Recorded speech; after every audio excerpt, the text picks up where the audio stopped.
पाँव का थोड़ा झुककर चलना तो आमतौर पर दिखता ही है। साथ ही 50 की उम्र के आसपास की महिलाएं छोटे-छोटे कदम उठाकर साइड टू साइड हिलते हुए चलती हैं। इसकी एक बड़ी वजह है प्रेगनेंसी और डिलीवरी के बाद पेल्विक स्ट्रक्चर की रिकवरी ना होना।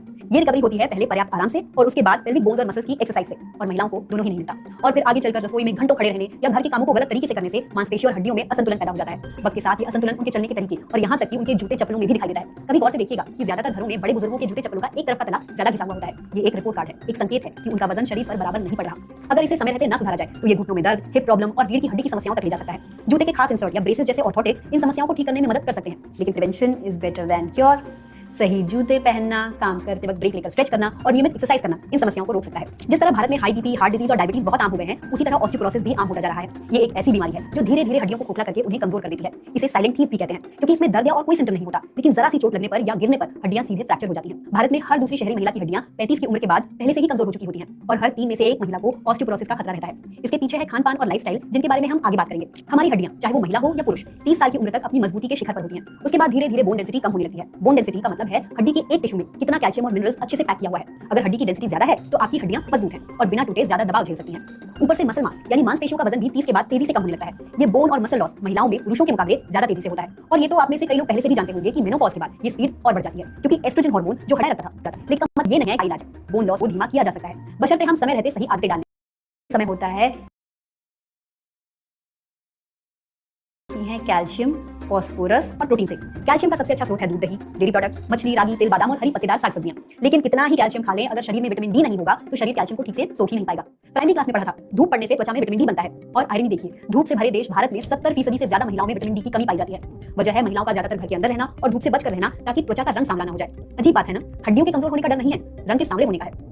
कुछ देर सुरक्षित धूप में रहने और अंडे, मछली, दूध जैसी चीजों को खाने से विटामिन डी की कमी पूरी हो सकती है। अगर आप वेजिटेरियन हैं तब तो दूध, दही को अपनी डाइट में रखिए ही। विटामिन डी न केवल हड्डियों के लिए बल्कि मानसिक स्वास्थ्य के लिए भी जरूरी है। विटामिन डी डेफिशिएंसी से डिप्रेशन और एंजाइटी होने के बहुत ज्यादा चांसेस हैं। प्रोटीन भी उतना ही अहम है। मेडिकल गाइडलाइन के मुताबिक शरीर के प्रति किलो वजन के लिए 0.1 ग्राम प्रोटीन खाना चाहिए। मतलब एक 50 किलो वजन वाली महिला को कम से कम 40 ग्राम प्रोटीन रोज चाहिए। लेकिन भारत में आमतौर पर लोगों की थाली से प्रोटीन या तो गायब रहता है या बहुत ही कम होता है। महिलाओं की डाइट में तो ये और भी कम है, खासतौर पर शाकाहारी महिलाओं में। मांस, मछली और अंडा नहीं खाते तो दालें, नट्स और डेयरी को अपने खाने में शामिल करें। क्या खाएं इसकी तो बात हो गई, अब बात क्या ना खाएं की। प्रोसेस्ड फूड, पैकेज स्नैक्स और कोल्ड ड्रिंक्स सोडियम और चीनी से भरे होते हैं, जो हड्डियों से कैल्शियम को चुरा लेते हैं। ज्यादा नमक, बहुत ज्यादा कैफीन और रिफाइंड शुगर हड्डियों को खोखला करते हैं। इसलिए वो खाना जो क्विक एंड इजी लगता है, वो असल में चुपचाप हड्डियों को नुकसान पहुंचा रहा है। पौष्टिक आहार लेने जितना ही अहम है कसरत करना। आपको पता है अंतरिक्ष में बहुत वक्त तक रहने वाले अंतरिक्ष यात्रियों की हड्डियां कमजोर हो जाती हैं, क्योंकि वहां गुरुत्वाकर्षण का प्रतिरोध नहीं होता, ग्रेविटी नहीं होती। हड्डियों को ज्यादा काम नहीं करना पड़ता। असल में हड्डियां तभी मजबूत बनती हैं जब उनसे भरपूर काम करवाया जाए। दौड़ना, कूदना, वजन उठाना, ये सब काम हड्डियों को संकेत देते हैं कि उन्हें और मजबूत होना है।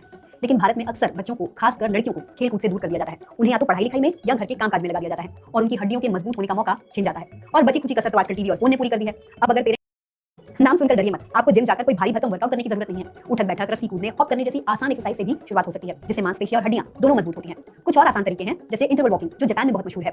इसमें आप कुल 30 मिनट वॉकिंग करते हैं, 3 मिनट तेज, फिर 3 मिनट धीरे, फिर 3 मिनट तेज और 3 मिनट धीरे। इसके अलावा लिफ्ट की जगह सीढ़ियां लेना, खाने के तुरंत बाद कम से कम 5 मिनट टहलना, कुर्सी पर बैठकर एड़ी उठाना। See, this is no joke.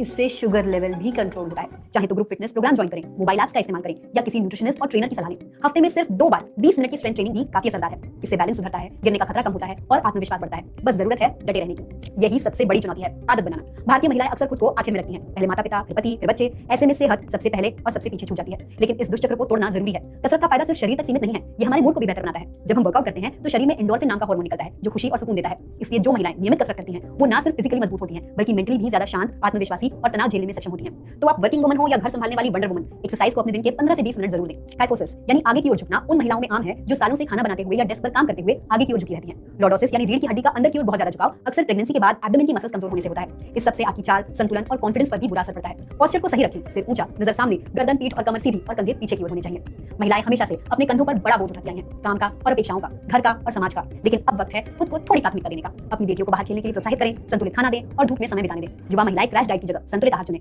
और 40 से ऊपर की महिलाएं स्ट्रेंथ ट्रेनिंग और नियमित जांच को अपनी जिंदगी का हिस्सा बनाएं। आप सेहतमंद रहेंगी तो आपका परिवार भी सेहतमंद रहेगा। जल्द मिलेंगे एक नई वीडियो के साथ। धन्यवाद।